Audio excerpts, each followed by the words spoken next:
नमस्कार, जय हिंद साथियों। कल से देश भर में एक भ्रामक खबर फैलाई जा रही है। कहा जा रहा है विपक्ष ने महिला आरक्षण बिल गिरा दिया। सारा गोदी मीडिया चिल्ला चिल्ला के, चीख चीख के वही बात कह रहा है जो मोदी जी कहते हैं, जो भारतीय जनता पार्टी के लोग कहते हैं। मैं तो कह रहा हूं इन चैनलों को अपना नाम बदल के बीजेपी के नाम से रख देना चाहिए। बीजेपी का मीडिया प्रकोष्ठ बन के लोग काम कर रहे हैं। एक झूठी और भ्रामक खबर कि महिला आरक्षण बिल विपक्ष ने गिरा दिया, यह चलाया जा रहा है। और कल से मैं देख रहा हूं पूरी की पूरी भारतीय जनता पार्टी महिला हितैषी बन गई है। वो पार्टी जिसकी मातृ संस्था आरएसएस ने 100 वर्षों में एक भी महिला प्रमुख नहीं बनाया आरएसएस का। वो पार्टी जिसकी मातृ संस्था आरएसएस में महिलाओं का प्रवेश वर्जित है, वो भारतीय जनता पार्टी और जनसंघ जिसका आज तक कोई भी अध्यक्ष महिला नहीं हुआ। वो पार्टी, वो बीजेपी जो मणिपुर पे खामोश रहती है, हाथरस पे खामोश रहती है, अंकिता भंडारी के मामले में खामोश रहती है, जो बलात्कारियों को संरक्षण देने का काम करती है, वो कल से महिला हितैषी बन गई है। और मैं देख रहा हूं कि पूरी की पूरी गोदी मीडिया उनके पक्ष में खड़ी है।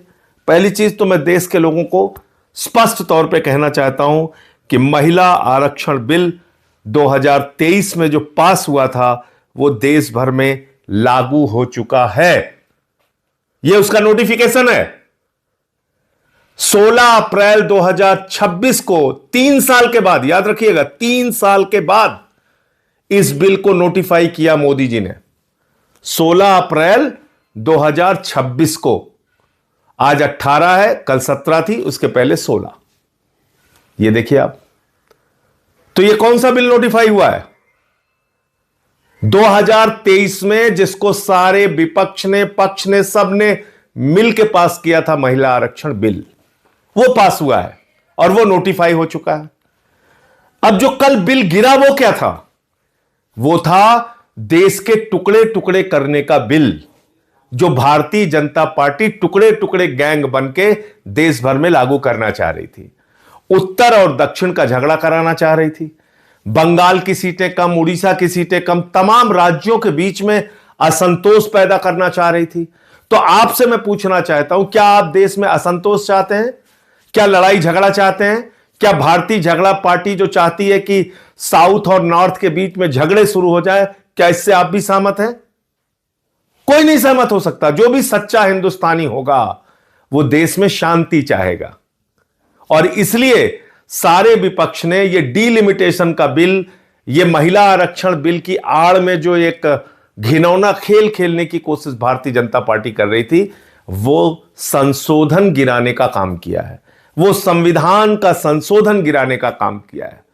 23 का पास हुआ महिला आरक्षण बिल आज भी लागू है, उसमें कहीं कोई परिवर्तन नहीं हुआ है। अब वो क्या था ये भी आप सुन लीजिए।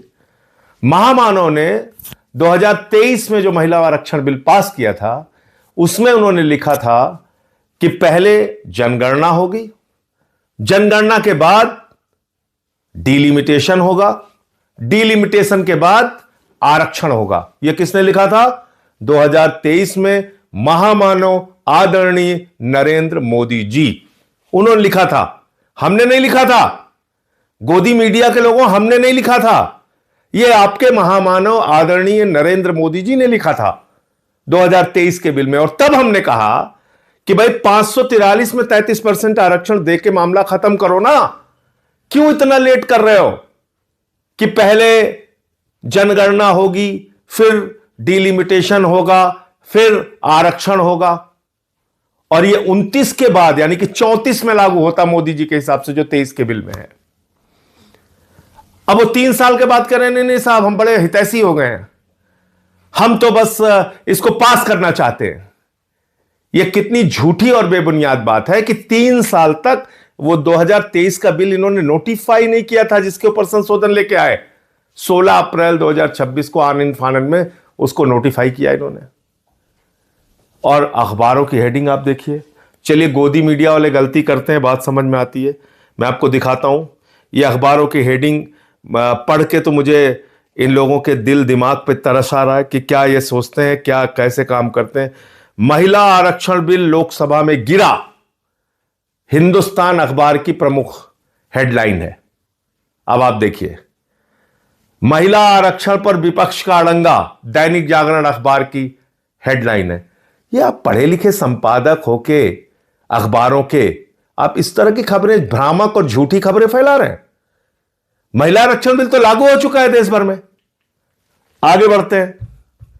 अब बात आती है डीलिमिटेशन के नाम पे ये क्या करना चाह रहे थे। ये इस बिल को आनन फानन में क्यों लेके आए? क्योंकि इनको बंगाल और तमिलनाडु का चुनाव दिख रहा था। इनको लगा हम देश भर में ये प्रचारित करेंगे कि देखिए देखिए साहब, महिलाओं के आरक्षण के खिलाफ है पूरा का पूरा विपक्ष और हमको चुनावी फायदा हो जाएगा।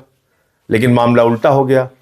मामला यह हो गया कि आप 2011 की जनगणना के मुताबिक डीलिमिटेशन करने की बात कर रहे थे, जिसमें बंगाल की सीटें कम हो रही हैं, तमिलनाडु की सीटें कम हो रही हैं। तो उन लोगों ने अपने अपने राज्यों में इसको बड़ा मुद्दा बना दिया। तो लेने के देने पड़ गए, लेने के देने पड़ गए मोदी जी को। जिसने भी उनको मूर्खतापूर्ण सलाह दी वो लेने के देने पड़ गए। अब तमिलनाडु में मुद्दा बन गया कि उनका प्रतिनिधित्व आप कम कर रहे थे, बंगाल में मुद्दा बन गया कि उनका प्रतिनिधित्व आप कम कर रहे थे।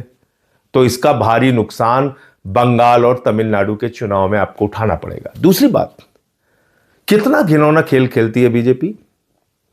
कभी आपने सोचा बीजेपी इतना घिनौना खेल खेलती है कि अभी एक स्टिंग ऑपरेशन हुआ हुमायूं कबीर का, जो बाबरी मस्जिद बना रहा है, जिसने अपनी पार्टी बना के वहां पे चुनाव लड़ने का काम किया। उस हुमायूं कबीर ने कहा कि हमको बीजेपी ने 1000 करोड़ रुपए चुनाव लड़ने के लिए दिए हैं, 1000 करोड़ रुपए। और हुमायूं कबीर बाबरी मस्जिद बनवा रहा है वहां पे। इसका मतलब बीजेपी के पैसे से बाबरी मस्जिद बन रहा है वहां पे। इतना ही नहीं, हुमायूं कबीर को केंद्र सरकार ने जेड कैटेगरी की सुरक्षा दी है। जो व्यक्ति बाबरी मस्जिद बनवा रहा है उसको मोदी ने जेड कैटेगरी की सुरक्षा क्यों दी है? क्या इतना नहीं सोच पा रहे हैं आप लोग? क्या इतनी आंखों पे पट्टी बांध ली आप लोगों ने कि कितना घिनौना खेल खेलती है बीजेपी? इसलिए इन लोगों से सावधान रहिए। और मैं फिर दोहराना चाहता हूं, महिला आरक्षण बिल 2023 में जो पास हुआ था वो लागू हो चुका है। डीलिमिटेशन बिल के जरिए जो देश के टुकड़े टुकड़े करने की, आपस में लड़ाने की, उत्तर दक्षिण का झगड़ा कराने की जो कोशिश थी, वो कोशिश विपक्ष ने मिलकर नाकाम किया है। जय हिंद।